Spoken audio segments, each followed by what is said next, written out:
Welcome back. As President Trump prepares for a pair of speeches today and tomorrow to mark the nation's 250th anniversary, Democratic leaders are also marking the occasion with speeches of their own, looking to provide some counter-programming to the president while defining patriotism in their own terms. Maryland Governor Wes Moore will deliver remarks around the same time as the president's speech in D.C. tomorrow. And today, New York City Mayor Zohran Mamdani speaking hours before the president's remarks at Mount Rushmore, surrounded by recently naturalized citizens. You each hold a special power, the power to determine what America means. The powerful have always known their answer. America, they will tell you, belongs only to those with the right accent or the right shade of skin. The rest of us, they insist, should be grateful for merely being allowed to visit. How small they are, how weak, how unoriginal. At every moment in our past, those who led through exclusion and isolation have tried to win power and enrich themselves by turning us against one another. Division is the oldest trick in politics and the cheapest. But time and again, including 250 years ago, those forces of division have been vanquished by the forces of progress. Joining me now on set is Maryland Democratic Governor Wes Moore. Governor, thank you so much for joining us today. My pleasure. I know you have a big day tomorrow. You are set to deliver a speech on July 4th. What are you hoping to accomplish with that speech? Well, we're going to talk about the work of patriotism. And, you know, this is a celebration of 250 years of the greatest experiment in world history. There was nothing like it before. And there really hasn't been anything like it since, where this is a country that has fought for each other and has fought for an ideal. And the work of patriotism means that we have an obligation to be able to protect each other and take care of each other. So that strength, that sacrifice, and that service has been the foundation of this country for 250. And I'm going to talk about how that has to be the foundation for the country's next 250.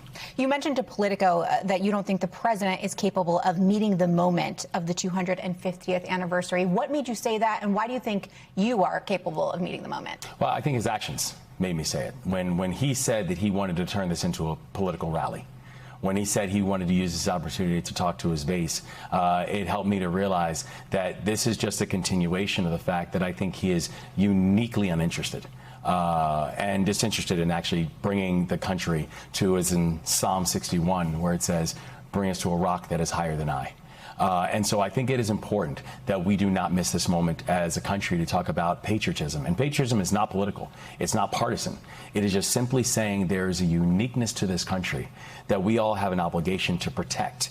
And that's what the message for tomorrow is going to be. Will your message not be partly designed to cater to your base as well? No, because the message is going to be designed to cater to not just Marylanders, but to this country, to remind us that there is a power in this, that I am going to be giving an address as the first African-American governor in the history of the state of Maryland from a state house that was built partially by the hands of enslaved people. That there is a complexity of this country's history, but our job is to understand it, embrace it, to talk about and to celebrate the remarkable patriots who have been willing to fight for the hope of us, and to know now we have a responsibility to fight for the hope of those who will come after us. And that is not a political conversation. That is a patriotic conversation. Are you worried at all, though, that having a counter-programming speech could further fuel divisions? No, because I don't see this as counter-programming against the president.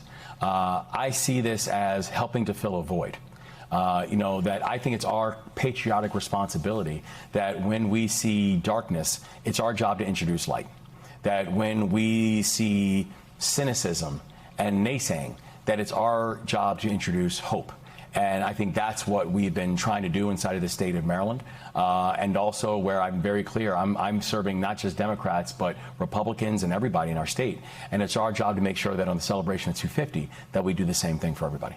Some people may view the speech tomorrow as a way that you could sort of position yourself for a future presidential run. So I do want to ask you about your own political future. I know you said on Meet the Press last year that you were ruling out a presidential run in 2028 and that you would serve a full term. Is that still the case today? And is a 2028 run completely off the table? Yeah, I mean, I'm laser focused on November. I'm up for re-election this year.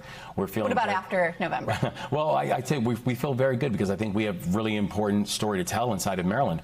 But the thing I also am clear about is that I think for anybody who is looking at 2028 when we're seeing what is happening in 2026, for me, that's disqualifiable. We have seen how in Maryland, we've had over 31,000 people fired by this Trump administration in a year, federal workers. That we have seen how we've had over 180,000 people now at risk of losing their health care, children at risk of losing their food assistance. I am locked in on making sure we're protecting our people inside of this moment. And I just believe that my focus is on 2026. And for anyone who focuses on 2028, I think that then your eye's not on the ball. So maybe we'll have this conversation after November.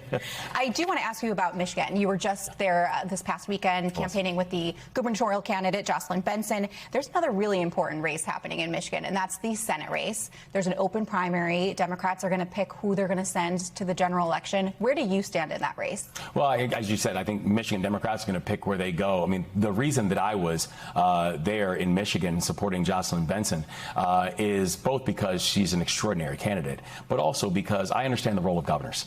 I am going to fight to make sure that we have good, strong candidates as governors who make it across the finish line, because in many ways, while Washington debates, governors decide. Governors are the ones who have to make sure that we're focusing on creating pathways for work and wages and wealth for the people of our states. Governors are the ones who are making sure that we can do things like not only balance budgets, but also have budgets that actually match our aspirations. I feel a great deal of confidence in Jocelyn Benson, who I not only is a friend, but I know has the right type of vision to lead Michigan forward. And I was proud to campaign for her, and I look forward to getting back there again. Do you have any concern about whether Abdul al-Sayed, he's the progressive candidate in the race, if he does win the primary, that he might not be well positioned to win in a battleground state like Michigan? No, I think elections are all about the candidates being able to make their case.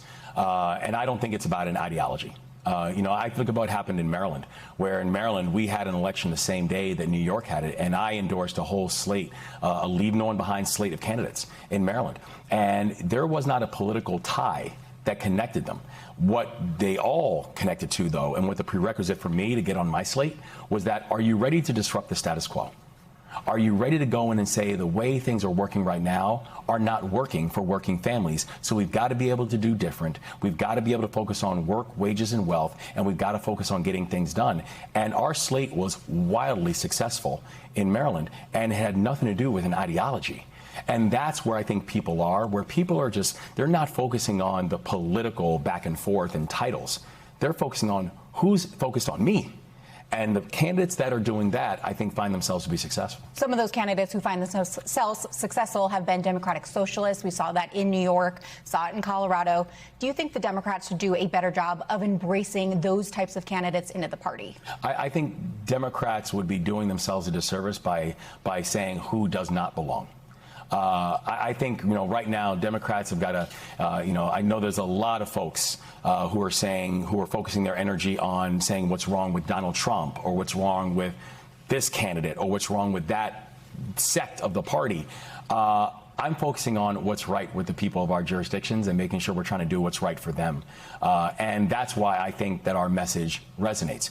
That, when we're focusing on things like, as we've done in Maryland, giving the middle class a tax cut, we're focusing on things like making sure that we can have a balanced budget 4 years in a row. We're focusing on things like making sure we can put money back in people's pockets. We're focusing on things that are actually helping to bring real economic relief, adding over 55,000 new businesses while raising the minimum wage.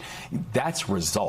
And that's why what we're saying is resonating, but not because we represent a specific section of the Democratic Party. I think our focus should be on results. And real quickly, just how confident are you that you'll be able to actually redistrict in the state of Maryland? Oh, well, I'm confident we're going to be coming back for a special session. And I will be calling a special session. We will be coming back in the state of Maryland. And I do think it's important, because I think the people of Maryland have been very clear. We are watching our democracy under assault like we have not seen in our lifetimes.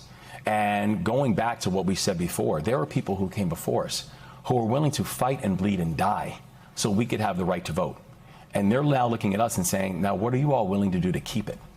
And this becomes a moment when we have a president who is trying everything in his power to be able to rig elections and be able to alter results of elections.